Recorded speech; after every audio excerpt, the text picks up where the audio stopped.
us when you're. Can you start one more mic check? I will. Mic check. Mic check. ABC 1 2 3. Everybody good? Good, sir. Okay. Good morning. I'm Lieutenant Pat Reardon. That's Pat, P-A-T, common spelling. Last name Reardon, R-I-O-R-D-A-N. I'm the Public Affairs Officer for Troop B of the Florida Highway Patrol, and I'm joined this morning by Marion County Sheriff Billy Woods. Really briefly, I can tell you what we know at this point. When I conclude, I'm going to let the sheriff make any comments he wants to make, but I'm not going to be taking questions beyond what I'm going to tell you at this point, because I'm going to tell you everything I know at this point, which is at approximately 6:35 a.m. this morning, we had a 2010 International retired school bus that was traveling west on State Road 40 here in Marion County on the outskirts of Dunellen. That vehicle is traveling west. We had a 2001 Ford pickup. It was a Ranger model that was traveling east. That vehicle, for unknown reasons, traveled toward the center line, and the vehicles had a collision of a side swipe type manner. Post collision, the school bus traveled off the roadway onto the grass shoulder, where it went through a fence, struck a tree, and overturned. At this point, we have 8 confirmed fatalities. We've had approximately 40 people transported to local area hospitals. Some of those are also in very serious condition, so there's high probability this may be beyond 8 fatalities. And the driver of the Ford pickup was also transported to the hospital with serious injuries. At this point, we are conducting a massive traffic homicide investigation. We have a full team and then some here on the scene, and our traffic homicide investigation team is some of the best at what they do. This will be a very long and lengthy and thorough investigation. We do not get in a hurry to conclude what happened until we have all the facts. And with that, I can tell you that it's going to be probably 6 months at least before we conclude factually what transpired here today. But that's what I know at this point.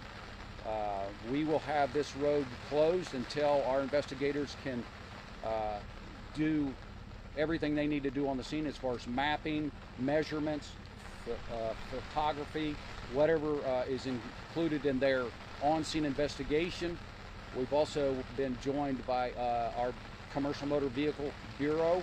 They're going to be doing some of the legwork and the inspections on the bus that was involved. What I can tell you, that there was approximately 50 people on this bus. My understanding, they were farm workers, and they were en route to a farm in the area. The status of those folks, I do not have all that information. That's as much as I know at this point. And I will say that in a scene like this, we also depend and we value the relationships and the friendships and the working relationship that we have with our counterparts in law enforcement and the fire department. Without these folks, we couldn't do what we're statutorily and mandated to do to the best of our abilities. So with that, I will turn it over to Sheriff Woods for brief comments, and again, we'll have more information as it becomes available, and that's all I have at this point. Thank you. Thank you, Lieutenant. Obviously, we're here because of a tragedy. We got 8 dead people. Now, as you've heard the Lieutenant already tell you, they're doing their investigation, and I'm here to assure you they are the best in this United States, the Florida Highway Patrol.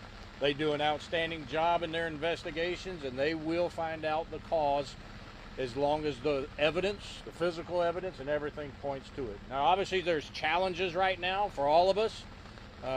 Language barrier on some of the occasions, but we have personnel, they have personnel. I'm providing some of my support staff that's bilingual to help them, assist them in this process as well. And for everybody that's watching on the cameras out here right now, this is what you need to know. is when what he just mentioned is when we come together because of this tragedy of individuals here in my county, that we work together. You know, there were 30 plus ambulances on scene to get these people the help they need. Now, Chief Jamie Banta of the Marion County Fire Rescue, his team does a fabulous job. They were here. He had probably, I believe it was around 40 different apparatuses out here on scene to find the survivors, get them the help of which they need, and obviously my team's here as well too. And we will figure out what it is. Now, we all know the growth in which we're facing, because here's what I'm going to hear off of the cameras, okay? Is I'm going to hear about the growth that's happening here in the state, here in Marion County, the amount of traffic. Traffic is a problem. We are always out here. We're constantly with FHP doing everything we can to monitor traffic and hopefully curb and prevent stuff like this. But unfortunately, it does, and it's going to occur. But we are here to help them every single day. I think all I got for the moment. Anybody want to ask a question? Sheriff, there was suggested that the workers were migrant workers who were heading to Canaan Farms. Can you say anything about that? Yes, I will. I get this question all the time about the individuals coming into the county.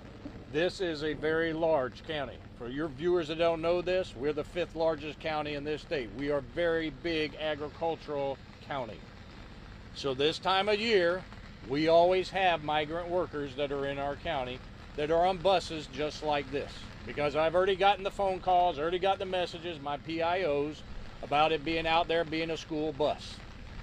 It has nothing to do with the school districts. It's not a bus for it. It is a bus with migrant workers. And it's everything that we know now, everything that we're beginning to see is exactly what it was. Migrant workers here. And that's where we're here to help. Yes, ma'am. The other question was whether or not they were documented or undocumented. There's been some confusion. Are these legal workers? I don't want to give you misinformation. Everything that I have been told at this point, they all have what they need to be here. There's no reason for me to be involved with these individuals. They're hard-working individuals, and there's absolutely nothing wrong with them being here. Do we know if the pickup truck was trying to pass the bus or pass another vehicle? We don't know that right now.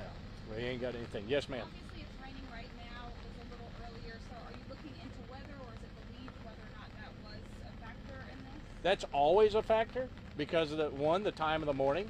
You know, people claim the sun was in their eyes just because of the clear rain. It's always a factor. And look, I have a little heart for FHP because that was my field when I worked at Ocala Police Department. I worked traffic homicides. That was part of my job, and I understand. So everything that you're asking, weather, yes, it plays a factor. We have to look into it. We have to know if the roads were wet. What other circumstances out here? Was there something else that caused the crash? We don't know right now. Yes, sir, back behind you. The migrant workers work for? I don't have that right now. Yes, sir. Sheriff, are you able to say whether you believe that you'll be able to speak with the driver of either vehicle to determine, based on their view of what happened? The drivers are always interviewed. But, Now, I are don't they know where capable- FHP is at that stage. There's a process, okay? Obviously, the main process right now is getting initial interviews, and then part of the process is collecting all this evidence, okay? And we do have deceased individuals here. So we got to, have respect for the deceased. Let's make that perfectly clear, all right? And also to ensure that we collect all evidence that helps us show what caused the crash. But is, So the I'm gonna, driver of either vehicle incapacitated or I don't know. seriously injured? that I do not know. I don't have an answer to that. Obviously, still being worked with. Do we have an age range of maybe the people that were on the bus headed? I do not. No, ma'am. Yes, Were ma'am. there seatbelts on the bus? I do not know. Do we know if there were any outside witnesses besides the people on the bus? Don't know. Sorry. Sheriff, can you say a word for the families of these victims who are undoubtedly getting horrendous news? You know, my heart goes out to them. All right. I've worked many fatalities in my career, and this is the death that you do not expect from your family members.